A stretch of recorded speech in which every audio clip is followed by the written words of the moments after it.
Bienvenue à toutes et à tous, merci de nous rejoindre sur Grand Littoral TV. Bienvenue donc dans cette nouvelle édition d'information et l'actualité cette semaine sur le littoral. Eh bien on va parler histoire avec la cérémonie de la libération de la ville.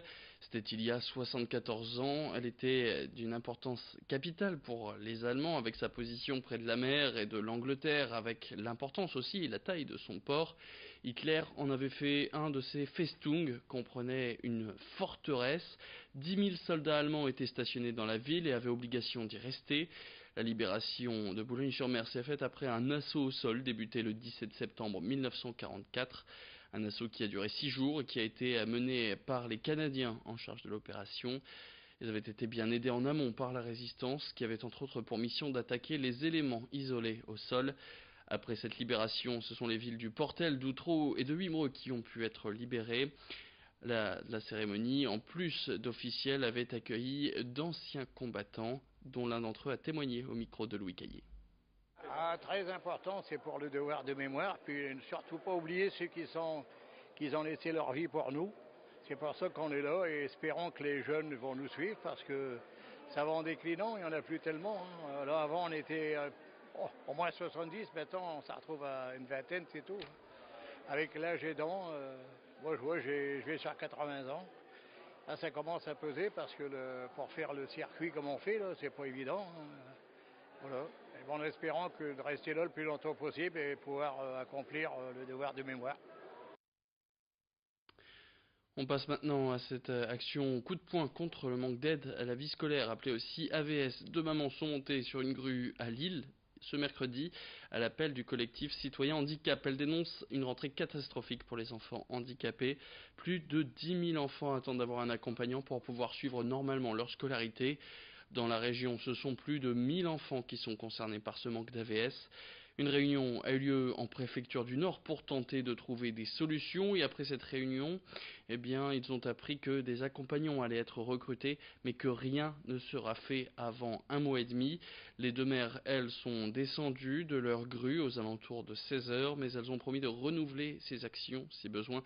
Notre journaliste Nicolas Lebrun était sur place. Il y a rencontré Sylvain Vanbeck, qui est le cofondateur du mouvement HandiMove. Je vous propose d'écouter son coup de gueule. Alors on n'avance pas, il y a toujours des promesses par le gouvernement qui ne sont pas tenues.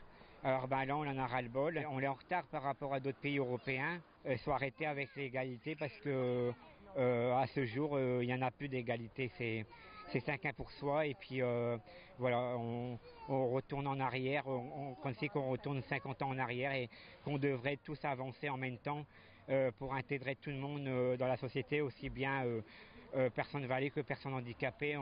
On ne devrait pas faire de discrimination à ce niveau-là.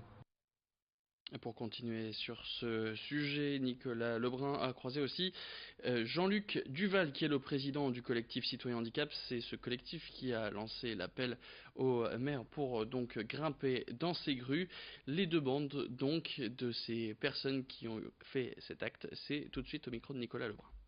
On réclame une vraie scolarisation avec de vrais moyens. On estime que nos enfants ont aussi le droit d'avoir du personnel qualifié, des chances de réussite. Voilà, et c'est pas du tout le cas en ce moment. Et malheureusement, cette situation n'est pas valable que pour le nord de la France, mais pour toute la France. J'ai deux enfants autistes. Voilà, ils n'ont pas de problème de scolarisation cette année, parce qu'il y a 2 ans, ma femme a passé 10 heures en haut d'une grue. On a obtenu donc la scolarisation dans l'école de notre choix, l'accompagnement par des AVS. J'ai un de mes enfants qui est accompagné par un éducateur spécialisé. Et on a maintenant un CESAD. Et 2 ans après, on en est arrivé à ce que nos enfants sont en CE2. Ils suivent le programme, ils savent lire, écrire, compter, ils sont parfaitement intégrés dans l'école, très bien accueillis. Et voilà, donc on aimerait avoir la même chose pour tous les enfants de France.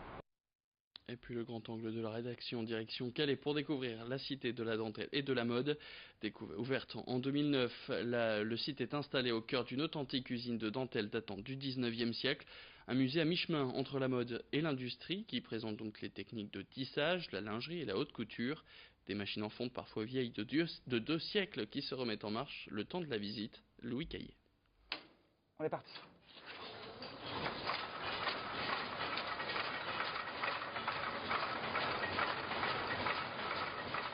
Plusieurs fois par jour, dans l'exposition permanente de la Cité de la Dentelle et de la Mode, ce bruit résonne à en faire trembler les murs. Ce bruit, c'est celui d'un métier à tisser livers en pleine démonstration. Arrivés en pièces détachées d'Angleterre en raison du blocus imposé par Napoléon Bonaparte, les premiers métiers à tisser livers débarquent à Calais vers 1850.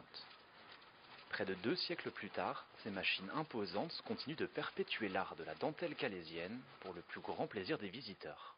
Normalement, le tissage, c'est pas avec des trous. Nous, la dentelle, c'est fait avec des trous. Et ce qui fait la beauté de la dentelle, ce sont les trous. Mais les trous qu'on veut, pas les trous qu'on ne veut pas. Attention. Travailler sur ces métiers à tisser nécessite patience et savoir-faire.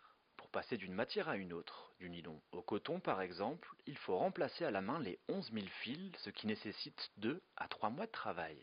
Mais bien souvent lors du tissage, il arrive que des fils cassent, obligeant le tulliste à stopper la machine. Grâce à son œil avisé et son doigté expert, en quelques secondes, la retouche est faite. Il faut savoir que pour faire un nœud, il ne faut pas qu'il y ait un fil qui ait une tension différente de l'autre. Donc quand on fait un nœud, il faut que les deux fils se superposent. Vous voyez ? Oui. Si j'écarte les fils comme ça, il n'y en a aucun des deux qui aura la même tension. Je vais avoir une boucle sur le nœud. Oui. Pour pas qu'il y ait de boucle, je prends mes deux fils, je les superpose, et là je fais mon nœud en fait.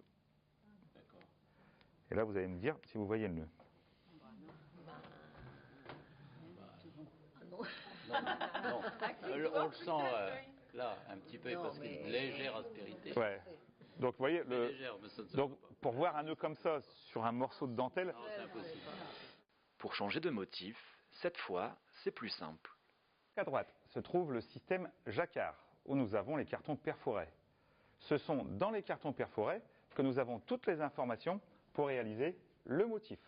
Cela veut dire que c'est lui, le système jacquard, c'est lui qui pilote les 11 000 fils de chaîne pour réaliser cette dentelle. En fonction de ce qu'on va lire sur les cartons, le trou annule le plein actionne, on va déplacer le fil à droite ou à gauche, ce qui permet de réaliser le motif.